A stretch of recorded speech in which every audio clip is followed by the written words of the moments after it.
This LCL report brought to you by More My Jewelry. Here is a Liberty dollar, a 2006, where the message "End the Fed" has been cut out of it. This is to support the Liberty dollar's court case as well as ending the Fed. Here's some adventures in wire bending. This is a ancient Greek design, should fit any finger, and you can see it kind of from all sides here. The next ring is chaos ring, where yin and yang are being pulled apart, in case that's your life. This is also a Greek design. It looks like waves rolling across the ring, and a double love knot ring. You can see all these at www.lclreport.com. Hi, this is Terry Lupo. Welcome to LCL Report. I went to a city council meeting, and it took me about 30 seconds to remember why I never go to or participate in much local government, or any government really. It was mind-numbing. I don't see how people do it. So, I don't think I'll ever be a politician. I just can't really play nice with others and put up with that stuff. But what was interesting is, I know you probably don't care about what's going on in Savannah, but this is being repeated in every city and every small town all the time. It's just the cast of characters are different, and the issues are different. But most of them have a running theme. It's usually some group of bureaucrats that are rewarding their friends and punishing their enemies, and making rules to either grab more power or basically disrupt your business more and stick their fingers into your pocket. Now, it might be disguised and wrapped up in a nice little bow to this measure is to protect the children, or this measure is to, help the homeless, or whatever good reasons behind it. There's always an underlying threat of violence behind the messages. You will either pay us more or comply with these rules, or we'll shut your business down or take your money. Now, I'm going to give you an example of what I did film. There was this meeting going on right now where you might have this in your town. Bartenders have to have cards in order to pour liquor at a restaurant. Well, in Savannah, they don't have to do that. At a bar. They don't have to do that, and they want, the local bureaucrats here want to make it so bars have to get everybody licensed, and not the restaurants. So there's this big fight going on right now that they had this big city meeting, and all these people were there from all these different restaurants, and the head bureaucrat was talking about how they're going to implement and what to expect. And it's just amazing, because I'm going to actually try to translate what's being said and then the message behind it. So let's see here. I'm going to take you to that meeting now. Close by us. As an example of a card we might want to consider, bar carding is not something new in the state of Georgia. There are quite a number of jurisdictions in the state that are doing it. Translation: bureaucrats see, bureaucrat do. Most bureaucrats get ideas by watching how other counties and other municipalities raise money. So whenever one of these ideas goes through, in a couple of years it ripples through the whole state. One of the things that we think is very important is that we broaden the requirement for having the background work done for people that are employed, that are handling and have responsibility for dispensing alcohol in your businesses. So our recommendation is that we broaden the background requirement to all of the employees in the business who have responsibility for serving and for bartending and for most of the ordinances that we saw. Specifically mentioned people that work at the doors, that are responsible for checking the IDs and for ensuring people that are coming into your business are of age, are of legal age.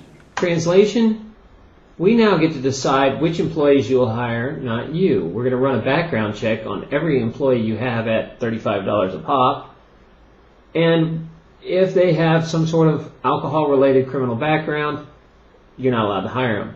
Even though you might be fine with actually hiring them, you no longer get to make that decision as a business owner. We will do that for you. For us.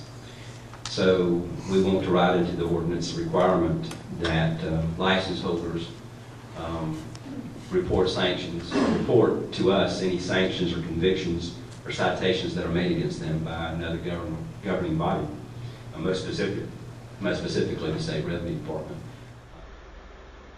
Translation, we need a record, better records, so you can snitch on yourself and tell us what other agencies you've been in trouble with, because we don't have time to go find it. So please put it on a silver platter and give it to us. That way we're not surprised when we find out about it. And we need to know when those things are occurring.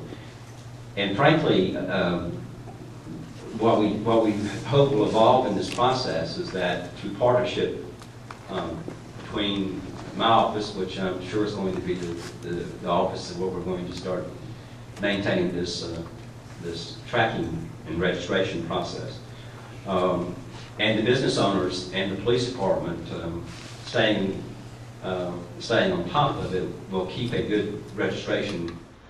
Translation of the word partnership. We want you to police your own business better so it makes our job easier to snitch on yourself. If there were flagrant or inexcusable reasons that this occurred, failure of training, failure of checking, et cetera, well, I could very well see a 30 to 90-day suspension period and then maybe a probation period. Translation, follow these rules. If you don't comply or you make any problems, we have the power to pull your ability to make a living.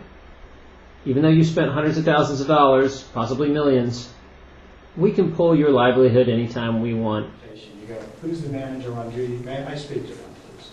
The manager on duty can tell you their occupancy, they can tell you who the servers are, they can tell you that the servers that are on duty have been trained, that everybody knows the rules, here's the rules that we follow. Everything's copacetic. You know, that our occupancy is X, yes sir, or yes ma'am, we know that your occupancy is this. How do you know that? Because here's our control policy.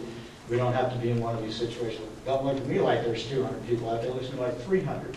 You're like, well, you know what, I really don't know. Well, that's not good. Translation, because you're not busy enough and you obviously have nothing to do, we want you to create lists every morning so it makes our job easier when we arrive. And we need you to drop everything in the middle of a rush just so you can comply to this and show us this list. So that the city does not have to be in the business of running your business. All we do is we come and check with you. Translation, we're not really in business. We just control what goes on in your business and how you make money.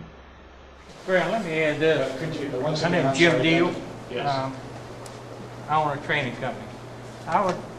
The normal procedure for training is that once a person attends a class or certification, it's about a 3 to 4 week period before they get that actual certification back. Well, and that's a good question and a good answer. Geez, the person that runs a training company thinks it's a good idea that everybody has to do mandatory training? Huh. I wonder why. And that they have to wait, a normal turnaround's 4 weeks. So basically, by understanding this right, if you've ever worked in the restaurant industry, there's amazing turnover. People quit all the time. You basically can't have someone pour alcohol for 4 weeks. Am I understanding this right? So I have to wait for all this bureaucratic nonsense to go through just so I can get a good employee? I don't think I get that. Now, I'm sure they're probably discussing a grace period, but I haven't seen it yet. In actuality, they wouldn't be, because the only people that have to have this card would be hybrid restaurants, clubs, or bars. Well, But I was amazed that there was probably 100 different business owners there who were very influential, and none of them stood up and said, this is a bad idea, let's not do this law. What they complained about was that the bars got targeted and not the restaurants. It's kind of like the same thing when people have to pay taxes. They're like, I hate paying taxes, but if that guy doesn't pay it, I'm going to turn him in because I have to pay these crappy taxes, so should he. It's a cycle of abuse.